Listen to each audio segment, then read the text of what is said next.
Welcome to the Family Geekery Podcast, a podcast for geeks from a family of geeks. We talk about video games, comic books, and anything else geeky. I'm Chris. I'm Amber. And I'm Danny. And today we're going to talk about a trip to a couple theme parks recently. Just got back from a trip, so we're going to talk about it. Yeah. But before we do that, Geeky weeks. we've been pretty busy the last week. Do we have anything really to report on? Yes. Okay. Amber was busy. While someone was busy driving, I was busy reading 3 books. Wow. That's why you were so quiet. Yeah, for once in my life. So I She said it, not us. was halfway done with Yellowface on my way when we started the trip. But that was the last book that I finished. It was like my backup book. But I did start and finish Sunrise on the Reaping, the newest Hunger Games book, which if you've listened to the last couple episodes, I've talked about those quite a bit recently. One of my what do they call it? Special interests for right now.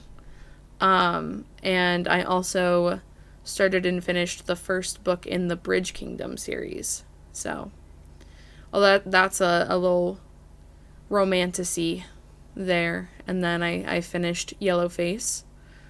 Then, like we all did, I watched Lilo and Stitch in the movie theater. Mm-hmm. And then after coming home, I went to this really cool board game coffee shop, restaurant, brewery type place. A little bit far, maybe like an hour away. And I played some board games I never played before, like Sounds Fishy and Coup. And then also played Dixit, but the normal version. They had the Disney version also, but we played the regular Dixit. Neat. Yeah. So I was busy. Sounds like it. I was the one busy driving. Yeah. And I didn't even get to finish my book on tape or audiobook. So I can't even report about that. Dang. I'll do that next week. So that leaves you, Danny. Well, I saw Stitch. Really good. And then, since Amber finished her book on her Kindle so fast, The first day of driving. she let me borrow it for the rest of the trip because I take a little long to read. So I finished Sunrise on the Reaping as well. Your first book ever. My first finished book ever. First book without pictures. But yeah, I really enjoyed that. I'm not much of a reader, but I enjoyed it. Nice. Nice. Mm-hmm. You take after your dad in that regard. Yeah. Well, in about a year and a half, when they release the movie, we'll be able to talk about it. Yeah. Can't wait. All right, so with the geeky weeks out of the way, let's start talking about our trip. So we jumped in the car, drove down to Florida, and wanted to see some theme parks that we've either not seen for a long time or never seen before for some of us. So we got a really good deal on a 2-day pass to SeaWorld and Busch Gardens, and it included food. And I'm glad it included food because I would have been pretty upset if we paid for that food. Yeah. Yeah. But it was an incredible deal for 2 parks and the food for cheaper than you could get a theme park ticket anywhere right now. So we did that, and for the girls, I think it's been forever, probably 20 years since we've been to SeaWorld, pretty close to that. And you guys have never been to Busch Gardens, at least Busch Gardens Tampa. You didn't take me as a baby? Nope. Oh. Nope. But so Busch Gardens Tampa, that was, I guess, my home park growing up. So I've been there several times, but a lot has changed. SeaWorld, I've been there a couple times, but a lot has changed. and we're going to talk about some of those changes. But let's start off with SeaWorld. Yeah. So I asked you guys, I think when we were driving up to that, like what your expectations were, or what you knew about it, or what to expect, and I don't think you had much to expect, did you? I thought it was more like a zoo, like a aquarium type thing. Yeah. I mostly remembered all of the like allegations and controversy about their animals. So I didn't know if they even had animals anymore. Right. It went through quite a hard time of, some bad claims of animal cruelty or something, as documented very well in several movies, several documentaries. But I think they've done a pretty good job rebranding, and they kind of go out of their way, as well they should, to tell you about all the things that they're doing to help the animals, as opposed to enslave them. Right. I think that's a good thing, right?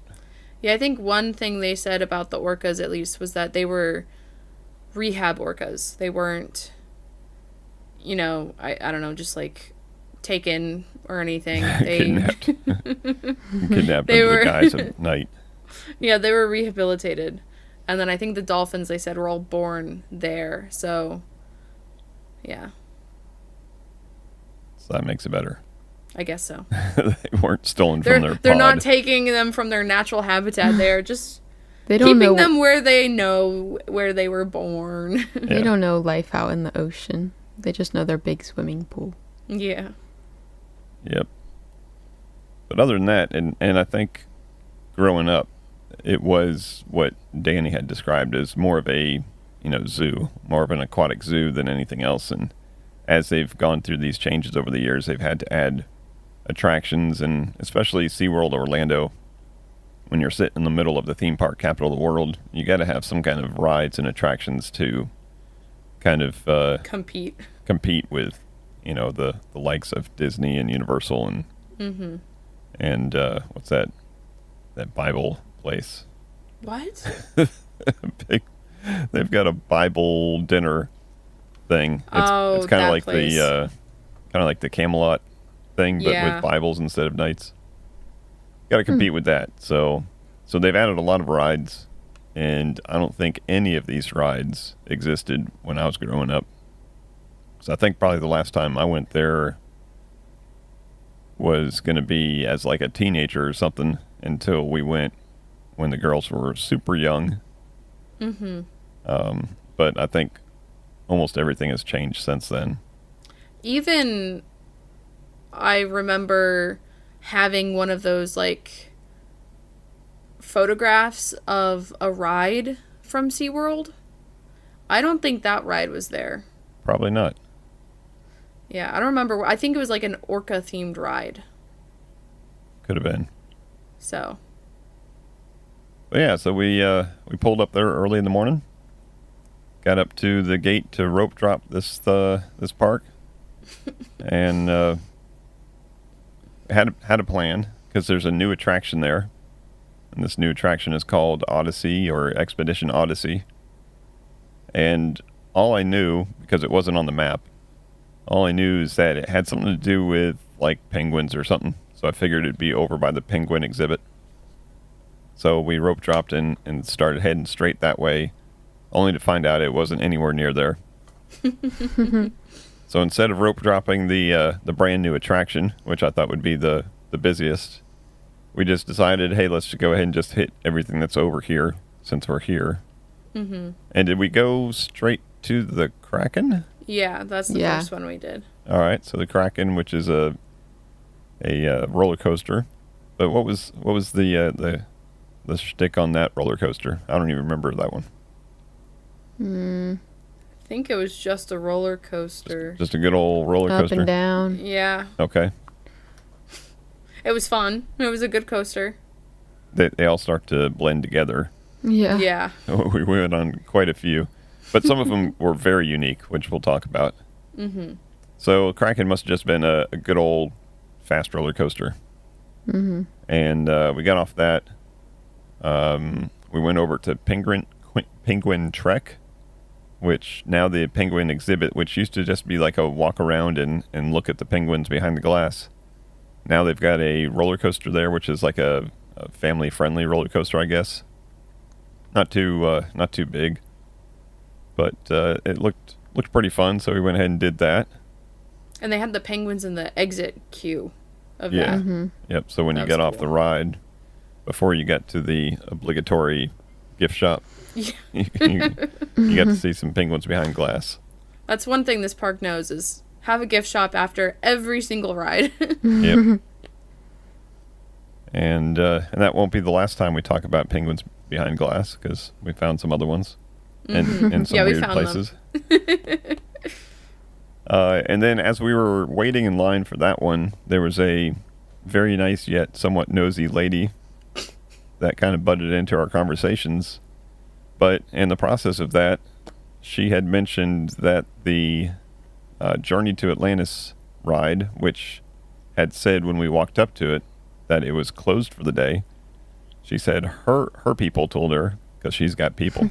Her SeaWorld people. Her Insides. SeaWorld, she's got people everywhere. I don't know if I told you that. She's got people in Disney and Universal. She's got, What? yeah, she's got people everywhere. But her SeaWorld people said that it won't be closed all day. It'll open up, what was it, 10? I think it was 10 or It was 11. 11. It was 11. 11. Yeah, park opened Okay. at 10. So this was still, I guess, their slower season, not quite their fast season, because it's just before summer break for most of the local kids, probably. Yeah. Worked out great a for lot us. of field trips, but not a lot of families. Yeah, probably end of the year field trips. If you do your homework and have perfect attendance, we'll take you to see the penguins behind the glass, that kind of thing. So it turns out, as we walked over to Journey to Atlantis, which we really wanted to ride because it seemed like a cool concept, it looked like there was a single person, like a employee that was riding the ride. So we figured, hey, It was like 10:50. yeah, they must be testing it out. Yeah. So we hung around a little bit more, and sure enough, a couple minutes after 11, they opened the gate and said, "Come on in." So we walked right up on that one. Yeah. Mhm. Now, who wants to describe Journey to Atlantis? I'll go for it because I like this one. This was one of my favorites. I like anything Greek mythology themed. So the first part of the coaster, it's a log flume ride. So similar to your, Splash Mountain that isn't Splash Mountain anymore. And then it starts off and you're like, it's kind of a confusing story. You start and it's all kind of underwater. It looks a lot like the water ride in the Avatar world in Pandora. Looked a lot like that with like the black light and everything like that. Then you get sort of towards overland Greece. Like you just see rooms and curtains and there's no there's no sound playing really. So you don't really know what's happening. And you climb up and there's this Gorgon lady staring at you, and then you fall, you get all wet. And then I'm describing this very oddly. But then you climb back up and there's a little roller coaster section. Yeah. With a little roller coaster track. So that's kind of cool. It was log flume coaster combo. Yeah, which I was a little weary about because you don't exactly, they stop roller coasters when they get wet. And this one Yeah. is purposely bringing a wet Keep vehicle going. onto a track and saying, yeah, this should be fine. But it's only a very short distance Yeah. that it Just speeds a up. little drop. Yeah. And then it drops again back down into some more water, or is it just Maybe a little bit of water. I think there was more. okay? But that first drop, man, Danny and I were in the front row. We got soaked. Soaked. I was Yeah. wearing jean shorts. My shorts were not dry until we left. Not exactly the smartest thing for the third ride of the day, but No. it was there. It was open. we didn't have to wait at all. Yeah.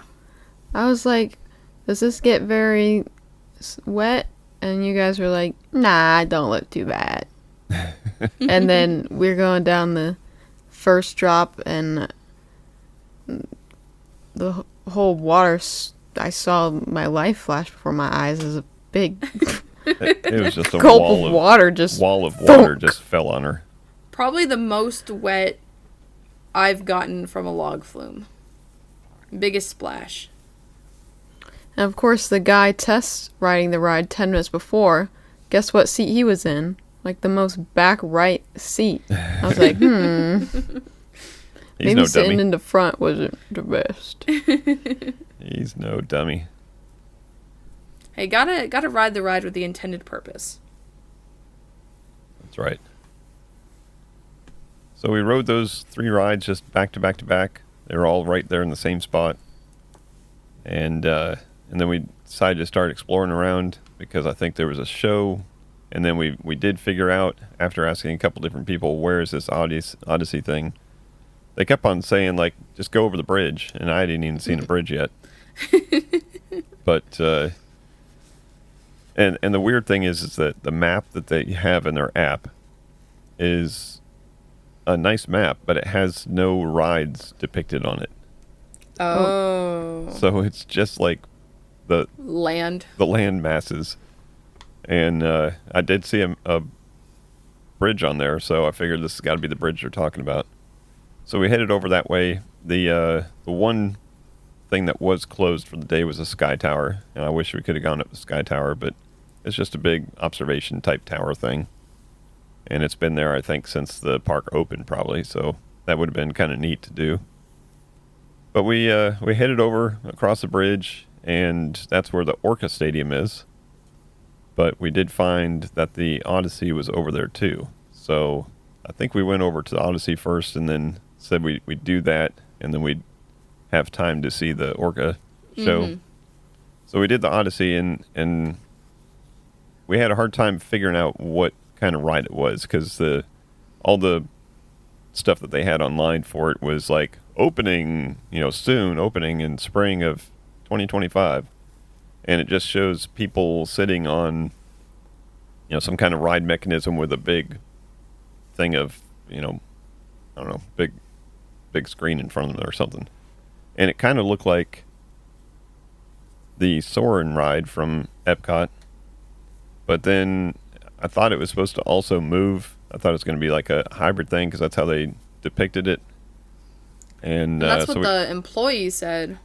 The employee was like, yeah, so it's kind of like the Simpsons ride at Universal. And we're like, okay, interesting. Right. So like Soren? So we're like, is it like Soren? And she's like, I don't know what that is. What is that? I'm like, okay. She said it's a simulator ride. So then I said like Star Tours, which is like one of the oldest simulator rides that's been in the Orlando area for 3 decades. I don't know what that is either. Okay. So, but as it turns out, I guess it would be mostly like Soarin', when she said. Yeah, it was pretty much It was Soarin'. pretty much Soren. Yeah. And they even had like the same, like, pull your seatbelt from left to right. And Yeah. same kind of pre-ride cue, like, don't jump off the thing when you're in the middle of the thing, No cronk, though. No Yeah. cronk. Yeah. But it was good. Yeah, it was fun. We did get 4D effects splashed in the face after already being soaking wet. Yeah, like did they show how they filmed it, like briefly, like with the drones, or am I thinking of something else? I thought You they must showed be the thinking of drones. something. Yeah, I don't think they did that. Okay. Maybe in the there's like a pre-load room, a pre-show load room. Yeah, one of those. And it gave you like a prequel, like, this is what you're doing. You're gonna be in this, land flying in water landcraft thingy, and then this, and we're researching and stuff. So there was like a that's right. pre-show. Yeah. But yeah, it was a pretty good pretty good attraction. Pretty visuals. And it didn't have a long wait time, which is good because we didn't get to rope drop it, but we eventually found it. And I don't know, was it like 20-minute wait or something? Yeah, and that was only because they only have like 2 sets of it going. Like they have one screen. So they can only hold like 24 people at once or whatever. Yeah. But we got done with that, and we made it just in time for the Orca Stadium show to start, which historically would have been called the Shamu show, but they were very adamant that they have unique names for each of their killer whales now. Yeah. It's not just all Shamu. And they had a good show, had some information about them, how they treat them, and then had big fish jump out of the water. Yeah. Always impressive to see. Big flips. Big flips. And that's a big attraction. Big stadium. Huge stadium. Yeah, you can't go to SeaWorld without seeing the killer whale show. So Right. Well, they do it like 3 times a day. I think each of the shows they did like 2 or 3 times a day, which is cool. Yeah, it's nice to be able to kind of spread it out and kind of plan it out. And we hit them all, despite the fact that I'm one of those guys that is like ride. If we have time for a show, we can go to a show, but we actually hit all the ones that we wanted to hit. But probably not the smartest thing in the world to do, to leave this ginormous stadium and walk straight to the restaurant that was right next to it. Yeah. At lunchtime. But we had already looked at the menus, and you could see in the app where the different restaurants were and the ones that worked with the free meal that we got. And what was weird about this theme park is that each restaurant had like a theme, and it was hard set on that theme. Like if it was a barbecue place, it just had barbecue. If it was a burger place, it just had burgers. If it was a chicken place, it just had chicken. Yeah. And other than like the kids' meals, which you're going to have some kind of disgusting chicken nuggets or something offered up to the kids. But there was a burger place, and it looked pretty decent. And we set our expectations low anyways on the free food. And we walked over there, waited in quite some long line. But I guess the food was okay. Yeah. I think we all got burgers, right? I got a salad. Oh, you got a salad at the burger The place. salad was good. Salad was good. That's good. At least it was free and not $120 like it should have been. Yeah. Right? Yeah. Can't eat for cheap at a theme park. Yeah. And then let's see. Once we did that, then we had some other shows we wanted to see, so we walked back over to the other side of the park. And I know we had the sea lion and otter show. Was that the next one we did? The second one we did with the sea lion otter show. Okay. And that's always fun. That one's pretty much the same as it was when I was a kid, except for they didn't have the dude walking around doing his TikToks. Yeah. Oh. But you had the straight actor and then the kind of off-ball actor. Right. Yeah, one focused on the facts, one focused on the fun. Right. Threw in a skibbity into the show, which was really funny. And we saw Those sea lions are talented, though. Mm-hmm. However they train them, they do a good job. They were so funny. Always fun to watch. And then the Mako was over there. Did we do the Mako at that point? Do you remember the Mako? That was another roller coaster. The shark one. Yeah. Yeah, we did that, didn't we? I'm pretty sure we did. Yeah. It was that memorable, I guess. But it did have some shark theming in the queue, right? It must have. Who knows? Sure. Sure. But then we had the Dolphin Stadium, Went and saw the dolphin show. Mm-hmm. And over in that general area was another ride. And what was that one called? The Manta? Yes. Manta was unique. That was my favorite ride of the day. Me too. Describe that one. All right, you load on. Well, actually, our story with the Manta starts as we're waiting for the rope drop. Because we were standing right there and they were running test rides of it while we're, waiting for them to drop the rope. And we're trying to figure out, like, how is this ride working? Like, are they upside down? Like, is it like a, how does the car attach to the track? Right. And Is it an then, inverted coaster or was it a regular coaster? So then we load, we sit down, and we figure it out. They rotate you so that your back is attached to the track. Yes, so you ride under the track. You ride like a Superman the entire time. Head first. Face down. Defying gravity. Yeah, defying gravity. Well, the shoulder harness is basically stopping you from smacking your face on the ground. Yeah, and they lock your feet in too. So, no dangling feets.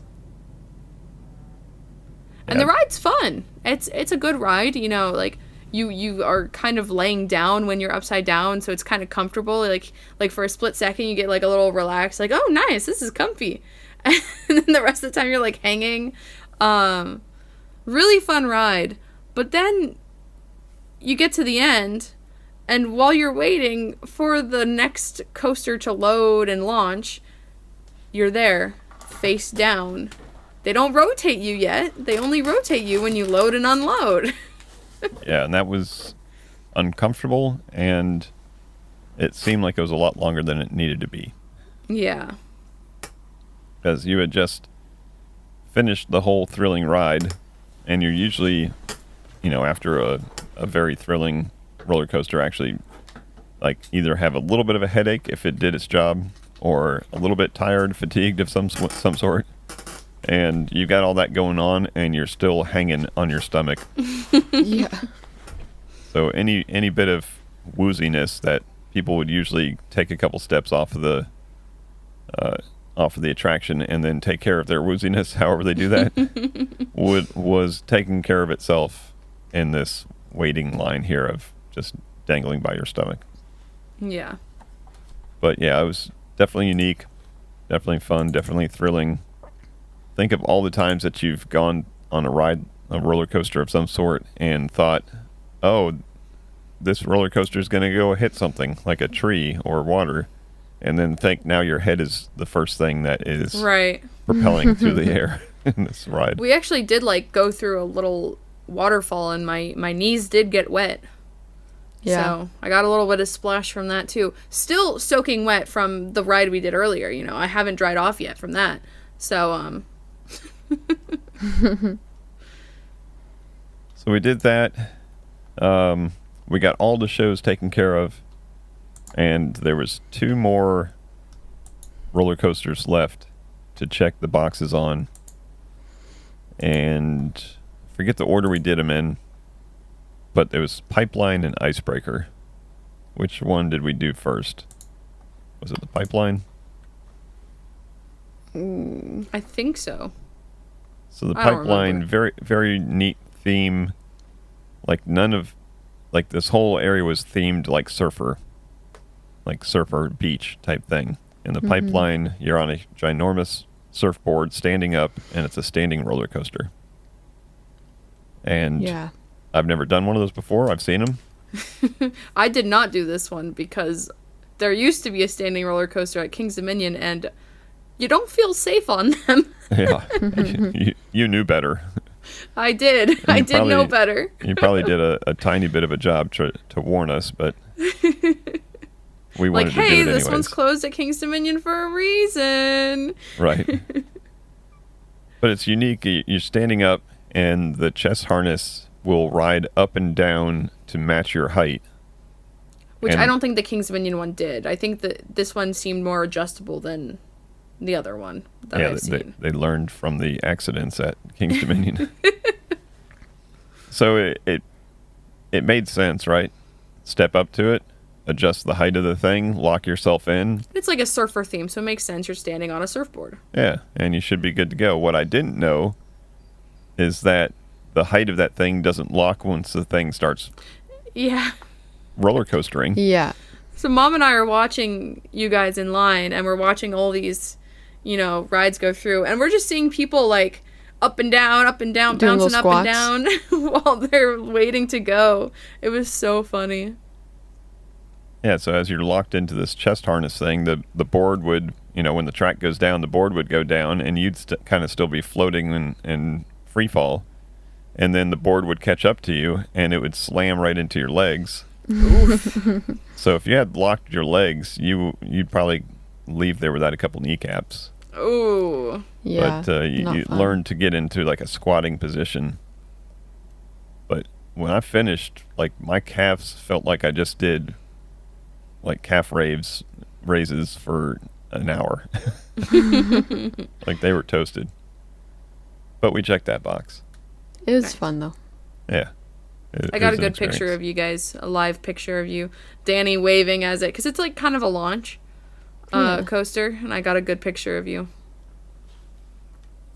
And then we finished off with the icebreaker, which is another unique one where you are kind of going backwards and forwards to gain enough momentum as it's going past some like magnetic launches to propel you up and into the actual ride itself.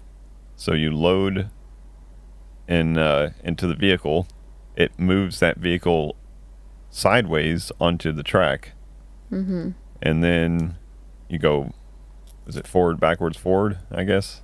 Or backwards, forward, Yeah. backwards. Whatever it was, it went back and forth a couple times, got up enough speed, and then you go through the rest of the ride, which is pretty short, but pretty thrilling. And then you end up, I think, slowing yourself down by going backwards, forward, backwards again. So that was pretty fun. Yeah, I liked it because I've never been on something like that before. And as far as the rest of the park goes, there was a Sesame Street land that was built into there because SeaWorld and Busch Gardens are now owned by the same parent company that owns Sesame Place in Pennsylvania. We saw Big Bird. We did. Yeah, we saw Big Bird, we saw the Count. And who was the other Decided one? Cookie Monster? decided not to stand in the line to meet Cookie Monster with all of the 4-year-olds. Let them have their day. And then the only other thing, we walked by an area called Infinity Falls. And I think it had a log flume, like a real log flume ride, and we Like a didn't. Whitewater. Oh, that's what it was. Yeah. Yeah, whitewater ride. And we didn't do that one because we already had Rapids. Yeah. a bad experience with water that day at a water-themed theme park of all things. But, yeah, overall, pretty good experience. Good time. Yeah. It was only Definitely. open from like 10 to 6, so not super extended hours, but we definitely got everything in because of the low crowds. And we were moving. Definitely exceeded my expectations. Yeah. I think I said that. I was like, well, this is cooler than I thought it would be. Yeah, I mean, you guys knew as much as I did because I couldn't identify, other than Orca Stadium, I couldn't identify anything that I remembered going there years ago, except for, I guess, maybe the Penguins, which they've completely changed that exhibit, but it's neat to see how things change over the years. And speaking of change, a couple days later, we went to Busch Gardens, a park that I knew very, very, very well because I went to many times as a lad. And like I said, it was my home park, so field trips, special trips, birthday parties, that kind of thing. And then as a young adult, your mom and I had season passes for 1 year. So we would go over there and do Busch Gardens a couple times, but they have a a sister park there, which is the water park, Adventure Island, and we did that a lot too. Just fun to go on a weekend and sit in the lazy river. I'd be on the drop slide. She'd be in the lazy river. We wrote a song about it back then, and then someone stole it recently. Oh, yeah, totally. Oh. But Busch Gardens, we got there nice and early. I think we were like car number 3 in line at the parking lot because we were driving from Orlando, so we didn't know how long the traffic was going to be. One of the worst stretches of interstate in our country as far as traffic goes, unpredictable traffic. So we got there a little extra early. Saw some people tailgating at the at the parking lot, waiting to get into the parking lot. Good old 9:30. Apparently they Pop in a knew. cooler. Yeah, they knew more than we did, but they popped open the tailgate of their truck, got some coolers out. They were mixing drinks of some sort. The liquids that they had did not match the bottles that they were in. They were like Gatorade bottles, but it looked like a Definitely not Gatorade. clearish brown liquid that they were mixing with some Coca-Cola. And so they finally let the gate open. We got in and basically rope dropped that park also. And I really didn't know what to expect again because I knew there were so many changes. I knew that the main rides that I knew were all gone. But I was really interested to see how much I could identify. And how, spoiler alert, the only thing that I identified was Pantopia. So that little area in the middle that looked like like a village with some marketplaces and stuff where the theater was, and I think the pretzel shop that we saw at the end of the day, I think that was the arcade when I was younger. So that area right there looked very similar to what I remembered. But other than that, and the big white building at the front of the park, that I recognized. But other than that, all the rides had changed, and all the theming had changed too. So this is another one where we had a bunch of rides to check off, and really no thought other than let's try to hit one right in the gate, and then let's try to get to the back of the park and work our way forward. And again, luckily we were in a not very busy time, but lots of buses. I think even more buses on this one. Oh yeah, lots of field trips. SeaWorld. So we the only thing that I planned was to go straight to Cheetah Hunt, which was one of the newer rides there, and it's supposed to be pretty cool. So we went right to Cheetah Hunt, and that was a triple launch coaster. Yeah. I think I saw it listed as double launch coaster, but there was definitely 3. One of them was kind of a short launch, but definitely 3 launches. And it's supposed to simulate a cheetah running through the forest. Probably not the forest. Savannah. I don't know. Savannah. And it did a good job, including like jumping up. Like it had the sensation of jumping up onto something tall, so it launched you straight up in the air. But yeah, that was good. Nothing super special, just really fast. And then after some of the launches, it had just like a swaying back and forth motion to simulate the cheetah running around obstacles or something. But they actually had cheetahs. They had a little cheetah enclosure. So cute. They were adorable. One of them was walking around all majestically. One of them was taking a little cat nap right in front of a window. So it was perfect for all of the people to go see and get their up-close pictures. Yeah, it's neat. They kind of integrate the theming of the animals with the theming of the rides, pretty close to each other. So we did the cheetah hunt. That was fun. And then we just started traveling all the way to the back. Yeah. And we were headed towards the back of the park where the Kumba is. And we hit a couple rides along the way that had virtually no wait time.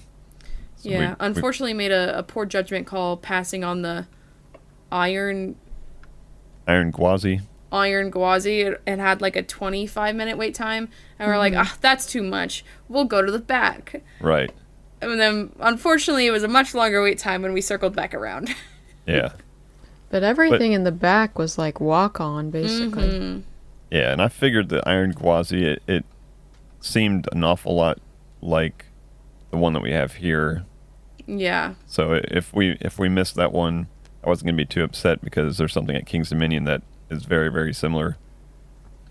So we head back there.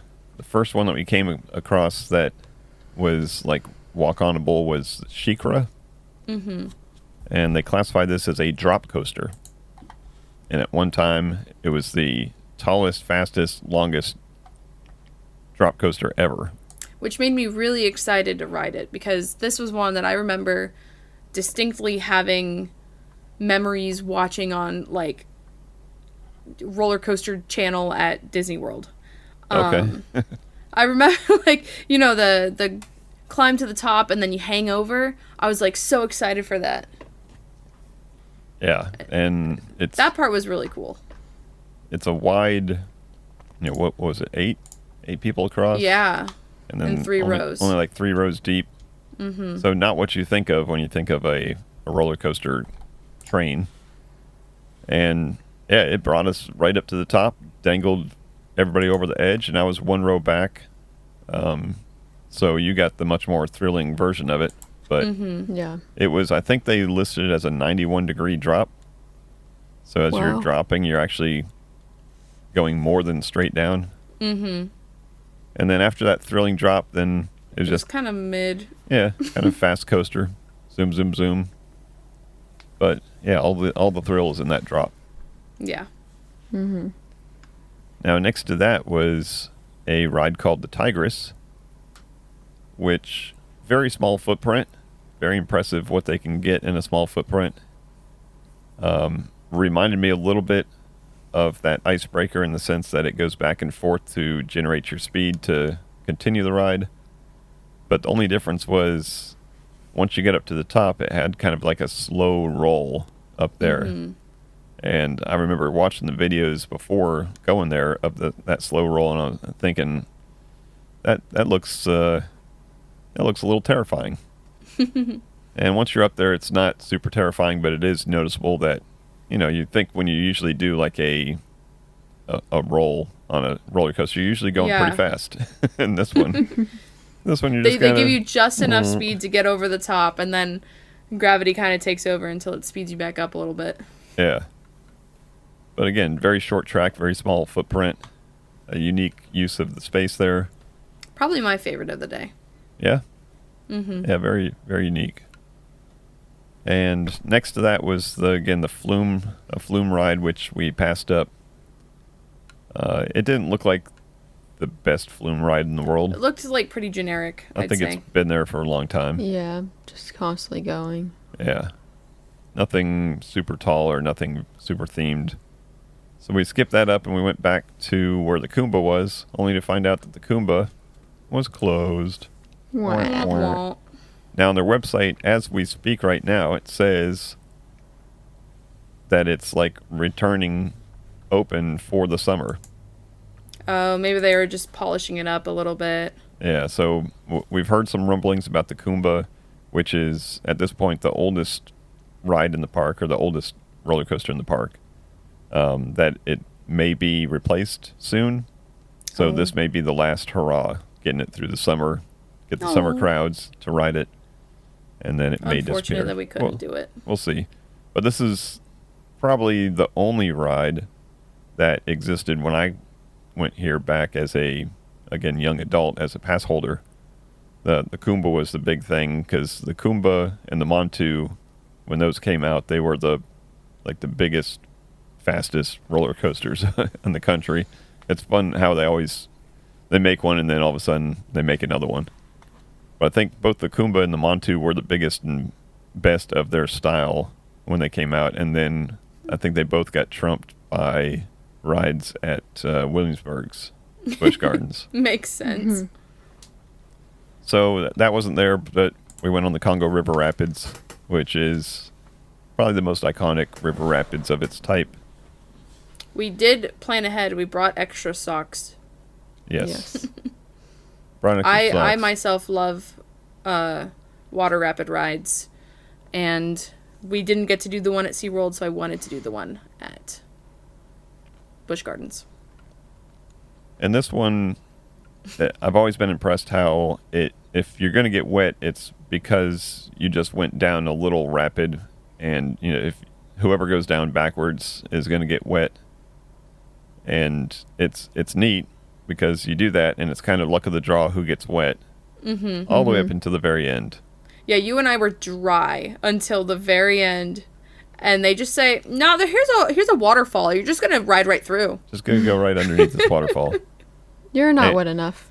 And They gotta you just- ensure. You just get the full force of a waterfall on your back. Yep. It's kind of hard to not be soaked after that. With a cannon spray right after. Yeah, Right. and then you get the cannon spray. But it was all good. Yeah. A little change of socks for some people, but wasn't too bad. My feet weren't too bad, but my back was soaked the whole rest of the day. My feet were completely dry. Oh, nice. Yeah, that one definitely gets you on the back and the booty. But we got that out of the way, so we're going to move forward now through Pantopia. And I think we ended up just going straight to lunch from that, right? Pretty much, I think. Lunch was kind of chaotic. Big, almost like a food court type situation. Yeah. A bunch of individual lines. And it would have been great if there was about 400 less small childs Yeah. who didn't know how to do things and had no supervision. That made it a little more chaotic. But we got our somewhat okay food, sat down, enjoyed that. It was in a big theater type hall with a big stage, similar to the one at Williamsburg where they do the Christmas show Oh, and the like stuff. Oktoberfest place. Yeah. Yeah. And I think this one was originally like an Oktoberfest type thing because Busch Gardens was originally a Busch beer bottling plant. So it was heavily endorsed by people drinking beer. But they had a couple people singing some songs that probably none of the kids knew what they were. And then we got out of there. We started heading our way to see some animals. Yeah. Saw there's animals all around in the different little lands. But we saw some penguins again behind glass. This time without any ice or anything, just some water and some land. Yeah. And they had their built-in lifeguard. They were so friendly. They were running or like swimming up to the glass whenever somebody came in, and there was one just standing in the middle of the rocks, just like posing. You'd think he was a statue. He was just like so snobby the way he was just like looking up, not swimming with the rest. And an employee comes up and starts jingling his keys because penguins like shiny because fish are shiny. And I'm like, is that one in the middle anything special? Like, I was thinking maybe he's like the king of the group or something. He's like, no, he's just lazy. Yeah. I'm like, okay. We We passed saw- by those penguins like 6 times. Yeah, we Yeah, saw we them. stopped every time. we gave him a little look every time. I think we were on our way to see the ice skating show. So we went down to the ice skating show, which was fantastic. Yeah. The amount of stuff that they could do in a very small footprint of ice or plastic or whatever the skating medium was. But they did awesome. And when you see the advertisement for it, you think, okay, it might be like 2 or 3 good ice skaters. There was like a dozen. Yeah. They were There was good. obviously a lead, but they had a full cast of ice skaters, and it was kind of telling a story of, almost felt like the Lion King story at the beginning. I wasn't expecting the pop music. You know, they do Right. the first number is like this like traditional, she's in the village, so it's like a traditional song. And then it goes into you would not believe your eyes. I'm like, huh? I start cracking up because I was not expecting Fireflies to start playing as she did the next dance Right. or the next ice skate. Yeah. But it was good. It was very talented. Yeah, very good. And then from that, I think we jumped onto the train, which generally would go around the entire park through 3 train stations, but 2 of the train stations were closed. So it went on a shorter loop just around the Serengeti Plain. But it was great. Open air choo-choo train like you would at any other theme park. And there's no barriers between the animals that you're seeing and the track. So Yeah. they even said we may have to stop the train at some point because they can't just Animals- plow right Animals through a come giraffe. first. They have the right of way. Yep, but saw some zebras, some giraffes, some. What were those things? Elk or Like all kinds of. Impalas. They were impalas, yeah. Impalas, yeah, And then some little rhinos. yeah. We saw a baby rhino without his mommy. He was like, it's like the first time he was away from his mommy. Aw. The mom was like, I don't know, 40 feet away. But really cool to see the animals, and we got like pretty close to them considering we didn't do the safari. So I don't know why people do the safari besides, I guess, just feeding them for extra money when the train ride gets you pretty good views. Yeah. Mm-hmm. Yeah, so that was good. I would have enjoyed doing the whole train ride, even if the other stations were closed. I wish it would have gone through the whole thing, but it was still pretty 15-minute round trip, I think, around the short loop. Yeah. And let's see, had a couple more rides to do. So we got Cobra's Curse, which was very unique. And I could tell that it had kind of like a, what's that? It kind of looked like the mouse type roller coaster, but the track wasn't flat, so I knew it wasn't going to be exactly a mouse type roller coaster. But the car on it did rotate. Had And a I think swivel. Would it fit like 4 people in a car? Yeah. Kind of like a triceratop turn or whatever that one was called, right? Yeah, but the first turn was deliberate. Like it faced you towards something. Like it went 90 degrees to the right, and then the train started going faster.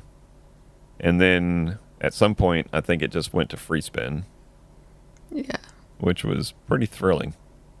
Yeah. But- And there's 3 cars attached to each other, but each car is on its own swivel. Right. So at some points you're facing each other, Yeah. facing the people in front of you. Or staring at the back of their head. Yeah. And the whole ride started with an elevator ride up, which was kind of neat. So it brought you up to the top, and then it kind of gravity fed you down through the rest of the ride. That was pretty unique. And then that was right next to the Montu, which is, again, I think this might have been one of the first inverted or suspended, whatever they call them, roller coasters in the country. And so very, very famous for that style, and it was the fastest, longest, all that good stuff when it came out. And I think, I forget the name of the one that's in Williamsburg, but it has like a German name, like Alpengeist or something. You remember that one, Amber? The only one I remember is the Verbolten. Okay. Yeah, this one's called like the Alpengeist or something. And it's probably like a snow mountain type theme. But this one, very thrilling. You can tell that it's got some age on it, but it was still very, very fun, very fast. Had some good twists and turns to it. And then we worked our way back into Pantopia because we wanted to ride Phoenix Rising. And that one was that's the actually newest ride in the whole park. I think it opened up last year. So it had some definite, digital theming to it with some phoenixes and stuff. And it was a family-friendly coaster because they wanted to add something to that area that was family-friendly, because all the other rides that they took out and left just a bunch of big-time roller coasters, they needed something. So this is a family-friendly roller coaster that was still kind of thrilling. I think it got over 45 miles per hour at one point. Mm-hmm. It's weird how they advertise those coasters as family friendly, because I don't think King's Dominion does that. Right. Kings Dominion's just like, we built what we built. You're gonna ride it, or you're not tall enough, and you're gonna go eat our expensive pizza. If you want a kid ride, go to Snoopy Land. Yeah. Everything else, fair game. Right. Yep. But yeah, we definitely saw a very small child on this one, despite the fact I think it had a 42-inch height requirement. I'm not sure that kid was 42 inches. He was but tiny. Yeah. He loved it, though. Yep. Had a good old time. And like we said, by the time we got back to the Iron Gwazi, it was still going to be close to an hour wait, so we skipped that one. But yeah, had a good time. What did you guys think of Busch Gardens? I think I like Williamsburg better. But it was still really fun. I enjoyed it. A lot of cool coasters. It's fun to go on a coaster for the first time. Yeah. Yeah. It's, after going, we had season passes to Kings Dominion last year.